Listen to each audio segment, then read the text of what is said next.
दुसऱ्या बाजूला झाडं तोडून ज्या पद्धतीने ही निसर्गाची झाडांची हानी केली जाते ही न भरून निघणारी, म्हणजे मोठे मोठे आकडे येतात, 10,000 1,00,000 एवढी झाडं आम्ही लावणार आहोत, पण ती जगवण्याची ताकद त्यांच्यामध्ये आहे का? एखादी फांदी सावळणं ठीक आहे, पण ते पूर्ण झाडच तोडणं किंवा मधूनच तोडून देणं हे एकदम चुकीचा प्रकार आहे. तर नमस्कार, आम्ही श्री काळभैरवनाथ मंदिर गोळीबार मैदान फलटण येथे आता आलेलो आहे. तर आम्हाला स्थानिक लोकांकडून एक फोन आला की MSCB कडून जे आपल्या इथे तारा दिसतात, तुम्ही वरती कॅमेरा फोकस केला तर ह्या ज्या तारा आहेत त्या तारा पावसाळ्यामध्ये जे झाडाच्या फांद्या आहेत त्या त्याच्या जवळ आल्यास तिथं परत अडचण येऊ नये, तर यासाठी तिथं फांद्या फक्त तोडण्याचं MSCB न काम करायचं होतं. पण इथं पाठीमागं पाहू शकता की लिंबाचं झाड आहे. तसं बघायला गेलं तर हे झाड तर ताराच्या आसपास येत नाही एवढं, तर त्याची एखादी फांदी जर मध्ये येत असेल तर तेवढी फांदी फक्त त्यांना तोडायला हवी होती.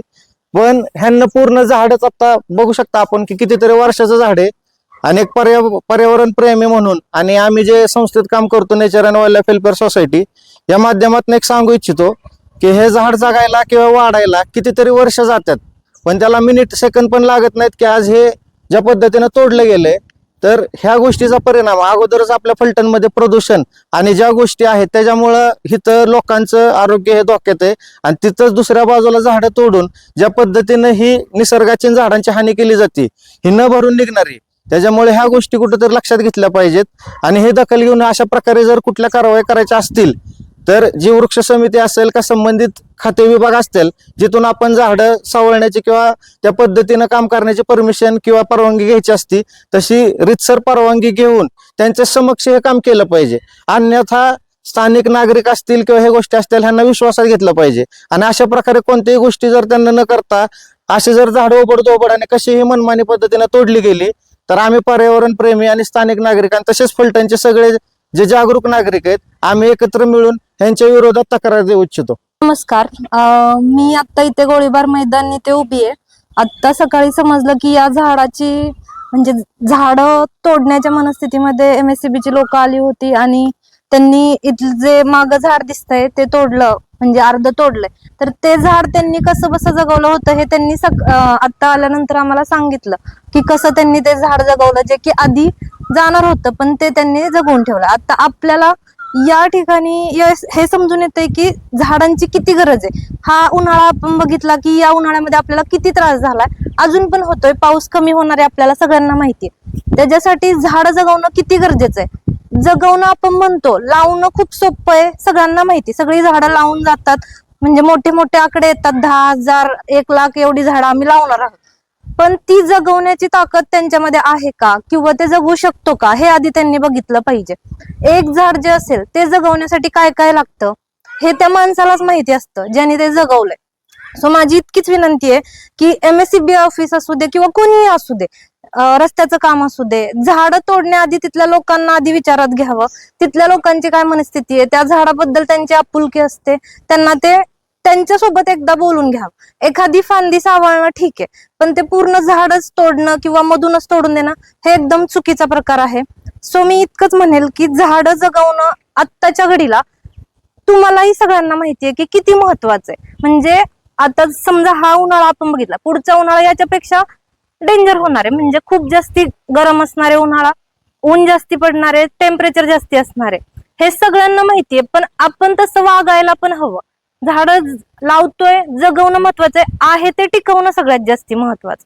सो माझी इतकीच रिक्वेस्ट आहे सगळ्यांना की जी झाडं आहेत ती टिकवा आणि जी पुढे झाड तुम्ही लावणार आहे लावून सोडून देऊ नका, त्यांची काळजी घ्या, त्यांना जगवा.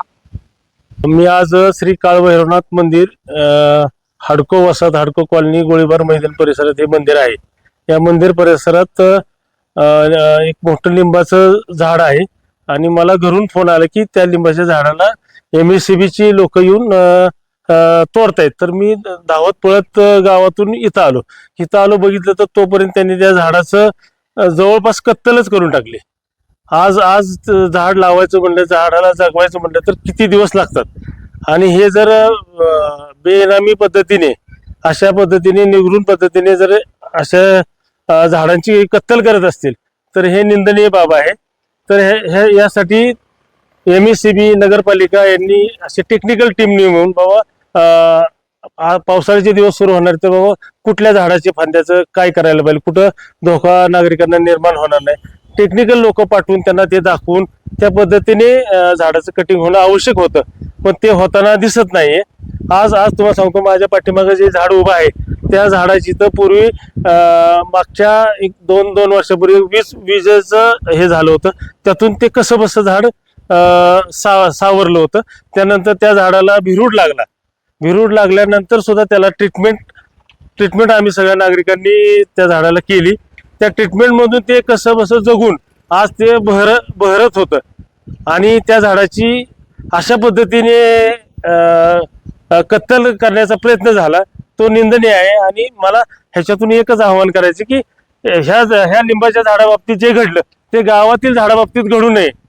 तर ह्यासाठी एक नागरिक म्हणून माझं आव्हान आहे की तुम्ही हे करताना लोकांना, तिथल्या स्थानिक लोकप्रतिनिधींना, आजी माजी पदाधिकाऱ्यांना विचारून की बाबा आम्हाला असं MSCB कडनं इन्फॉर्मेशन आलेले आहे की या झाडाच्या फांदीपासून हा धोका, तर ती लोक तुम्हाला मदत करतील. त्या लोकांच्या मदतीने तुम्ही ह्याचं निवारण करू शकता. पण ते न करता तुम्ही म्हणजे दादागिरीच्या भाषेतच सांगायचं म्हटलं तर तुम्ही कुणालाही विश्वासात न घेता हा प्रकार करत आहात. हा प्रकार चुकीचा आहे. आणि ह्याचं तुम्हाला शासन स्तरावर सुद्धा आम्ही इथल्या लोकप्रतिनिधींना, नंतर नगरपालिकेला, संबंधित NGO ला आम्ही ह्याची पूर्वकल्पना देऊन आम्ही तक्रार करण्याच्या मनस्थितीत आलेलो आहोत.